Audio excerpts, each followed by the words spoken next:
You guys really want me to Why? This is a legitimate question. Why? This is a legitimate answer. Fuck you. Why? I really wish I didn't watch this fucking movie. Hey, give me a break. I have a girlfriend, so I'm allowed. I mean, I didn't watch it with her. Wait, was I supposed to? Can we just get this over with, please? So immediately the movie starts off with the main character, and there are definitely air quotes around character, having some melodramatic bullshit talk to, I guess, herself, the audience, someone, for some reason talking about dying for somebody she loves, which at this point is nobody. It's just being equated to her having to move into her dad's house because her mom is going on vacation. Draw the line, please, draw the line here. What is the connection here to these two? One of these things is not like the other.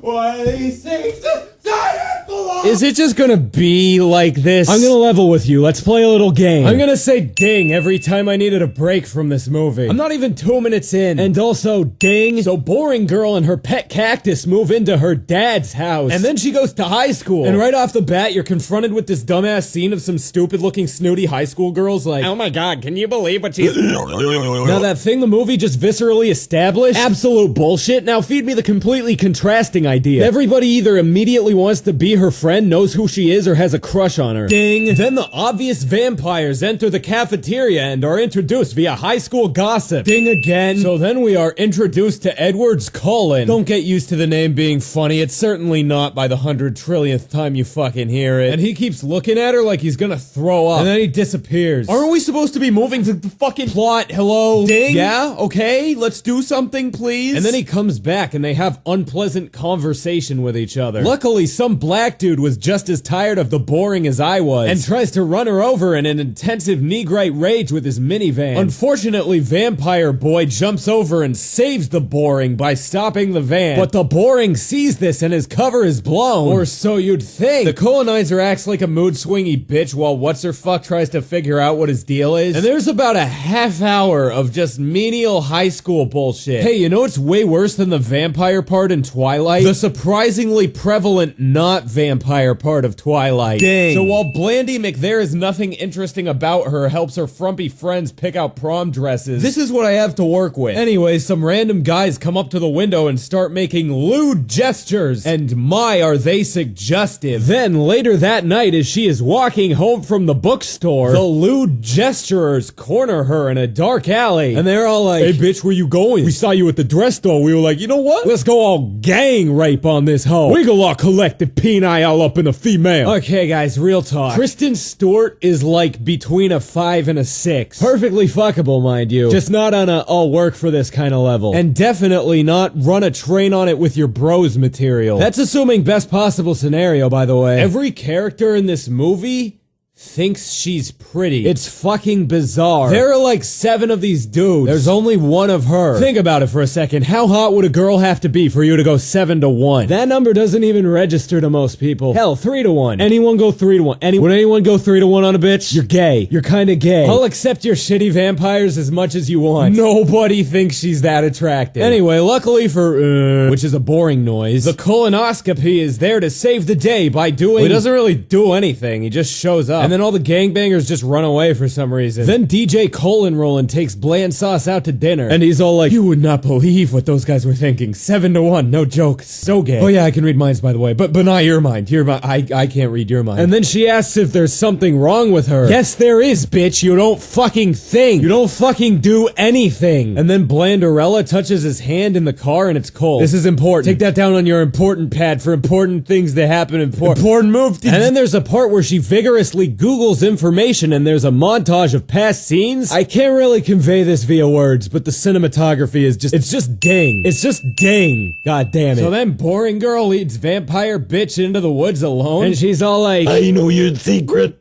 Beep. And he's all like, well, spit it out, ho, I don't have all day. And then she says, for other thing, you are a vampire. And then he throws her onto his back and screams, I need to show you who I really am. And then he super speeds up the side of the mountain. And the Academy Award for Worst Visual Effect goes to... Well, at least the shit that we all already knew about this fucking movie is out on the table now. Anyway, Spreadward Colon steps out into the sunlight and sparkles. Let's see, superhuman physical condition, attractive, good fashion sense, thirst for blood, and he sparkles. Although the common misconception is that these are syndrome traits of a vampire, what we're actually dealing with is known as a class 5 homosexual. Since human blood will go right to his hips, and that's hips with a lisp, by the way, not hips, the Colon Crusader has sworn off human blood, but he says that he has an insatiable urge to drink her blood because it's low in calories, and ironically compares drinking animal blood to tofu. I don't know, man, with the girl you chose. And then he's like, you better stay away from me, I'm bad news. Yeah, dick ass, clearly you want the person who you shared your most intimate secret with to go away forever. So they decide to be together despite his condition. Then there's a big boring scene where she just asks him a bunch of questions and the movie's all like, you want some exposition? Well, here's a big fuck ton of it. My personal favorite piece of vampire trivia is that Edward's sister can see the future, but sometimes the future changes. That's not seeing the future, that's lucid guessing. I have the ability to see through glass. I don't try to market it as a superpower. So then Colon Crunch decides it's a good idea to introduce his humming girlfriend to the rest of the Colons. And they're like, oh hey, we made dinner. And Deadwad is like, she kinda already ate. Fucking bitch! And then they slip away and dive out the window, completely ignoring the scene in progress. Then Squidward scuttles up the tree like Spider-Man with her on his back. Okay, I'm taking the Academy Award away from the previous moment. And then there's some ding-inducing boring shit. Then there's a scene where her dad is like, baby girl, have you been getting laid enough? And she's like, no, father, I prefer to stay in my room.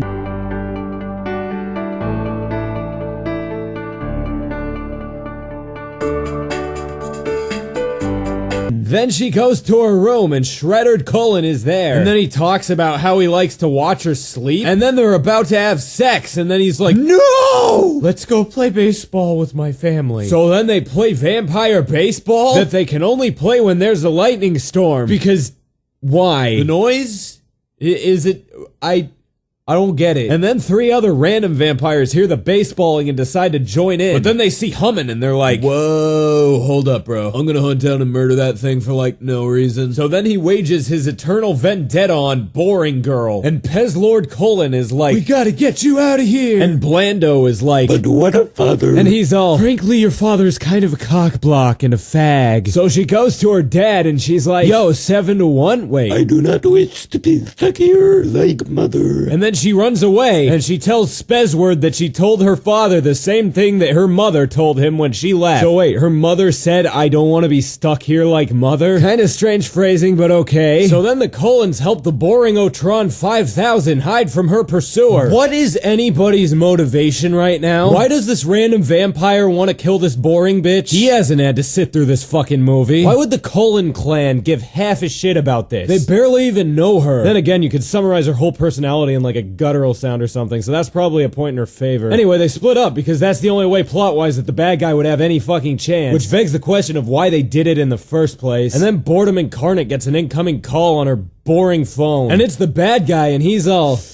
yo, bro, I got like your mom or something, so wander off alone and shit. And then she wanders off alone and shit, and he's all, whoa, fucking retard, I didn't think you'd actually do it. I don't even have your mom. This is a video cassette, I don't even. And then he starts to smack a bitch, but then out of nowhere comes Redward Colon. So he's like, fine dude, I'm just gonna fucking bite her. And then he does, and then the rest of the Colon crew shows up. And then it's like 7 to 1, so yeah, we're still on that. But then Ed Wario has to suck out the vampire bite from the girl arm without sucking too hard. That's gonna be a challenge in this movie.